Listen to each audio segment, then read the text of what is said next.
Defense from the Trojans, and Watkins goes down hard, and she's grabbing her right knee, quickly grimacing in pain.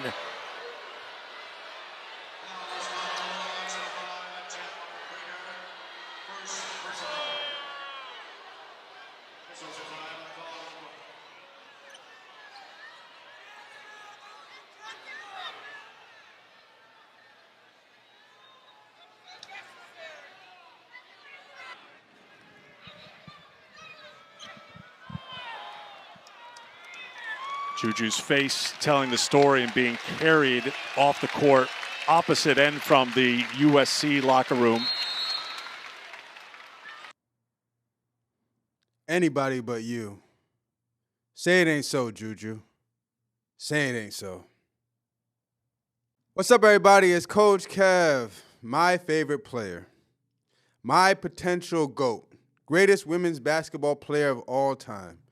JuJu Watkins tears her ACL in the Women's March Madness tournament against number 9 Mississippi State. Anybody but you, JuJu. This is devastating. This is a minimum 9 to 12 month recovery injury to play basketball again. And even when she does recover, it's going to take probably another year for her to get back to the high level that she is at right now.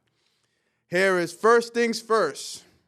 Chris Broussard, Nick Wright, talking about JuJu's injury and discussing the potential ramifications, just talking about JuJu Watkins in general. My heart is broken. It goes out to you, JuJu. Let's hear what they got to say about Miss Watkins. Finally, some unfortunate news from superstar JuJu Watkins. She tore her ACL early into USC's eventual win over 9-seed Mississippi State. Watkins expected to be named National Player of the Year after another terrific season, which has her on pace after 2 years to break Caitlin Clark's scoring record. Your reaction to this injury? It's crushing. Listen, Paige tore her ACL. Yeah. Came back and is one of, arguably the best player in the country. I think it's JuJu, but one of the best is going to be a star. So Nick Wright, great point. Like I said, Paige did tear her ACL, I believe, 2 years ago. But her first year back was last year, and she wasn't the quote-unquote Paige that we remember her before the injury. This year, she's back to being that high-level player. So even if JuJu somehow, there might be a chance she misses all of next year, but even if she somehow does come back to play next year, I believe it's going to take the following year for her to get back to her high level of play, which means a minimum 2 years to see the JuJu Watkins that we all know and love. Damn, that hurts. Even saying it hurts. A time-consuming injury, but you can come back and be just as good. I am bummed because the way women's basketball players can become stars is capturing America's attention during the tournament. That's Caitlin and also, honestly, Angel. Mm-hmm. It was a 2-year thing that started in the tournament and then carried them the next year. This was going to be her moment. I don't know. She had a game recently of 38 points, 11 rebounds, 5 assists, 7 blocks. That stat line has not been put up by a man or woman in college or pro basketball this century.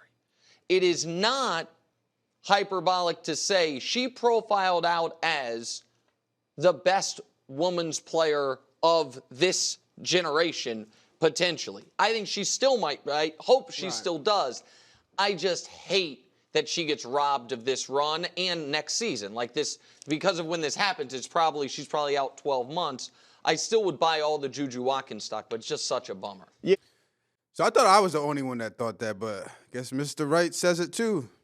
She taught her just everything, her skill set, everything embodies being potentially the greatest women's basketball player of all time, at least minimum of this generation, like Nick Wright said.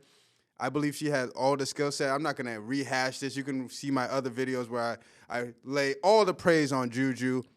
That's why this injury just devastating.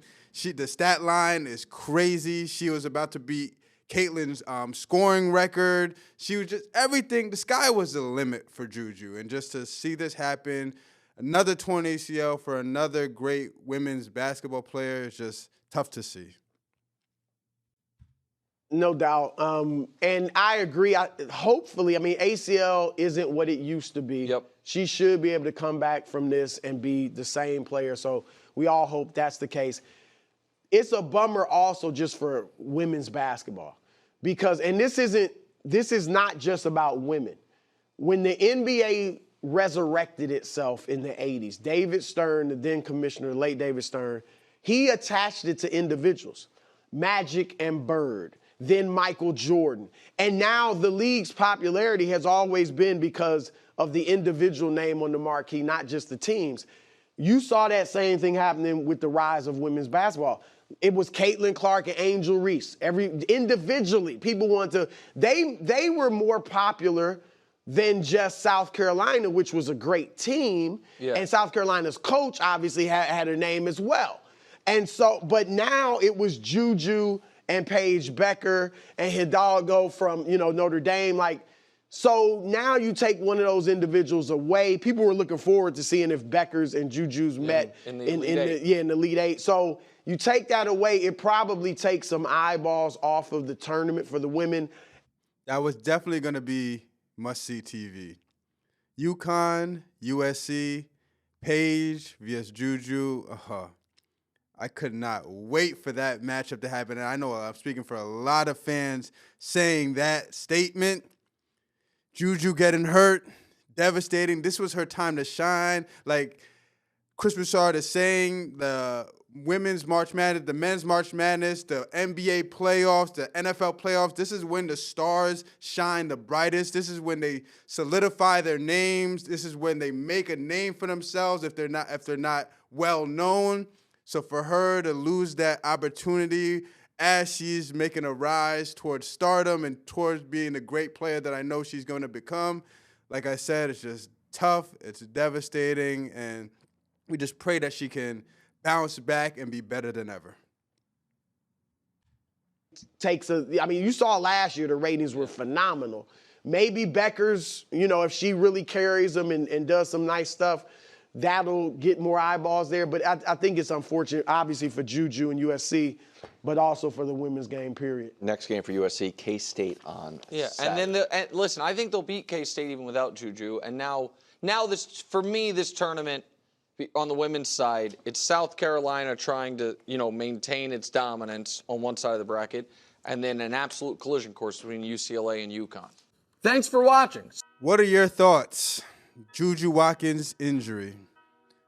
It sucks to say, but women are more prone to these ACL tears, and it just seems like every year it's just a devastating ACL injury for another star women's basketball player.